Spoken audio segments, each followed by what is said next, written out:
중국이 우리나라 국민에 대한 단기 비자 발급을 중단하면서 산업계에 빨간불이 켜졌습니다.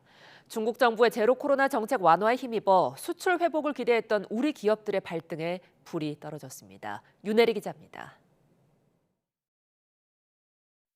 우리나라 최대 교역국은 다름 아닌 이웃나라 중국입니다.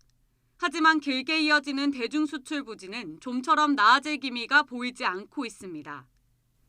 지난해 대중수출액은 1,558억 달러로 전년도보다 4.4% 감소했습니다.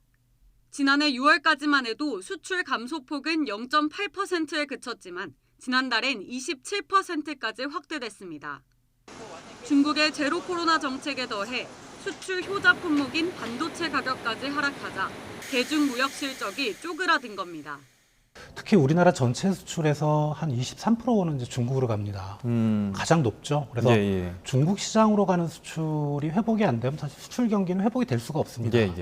대중무역이 단기간에 회복되긴 어렵다는 전망이 나오는 가운데 엎친 데 덮친 격으로 중국 정부가 우리 정부의 방역 강화 조치에 반발해 단기 비자 발급까지 중단했습니다. 새롭게 중국 시장 진출을 모색하거나 수출 부진을 만회해보려 했던 우리 기업들은 다시 시름에 잠겼습니다.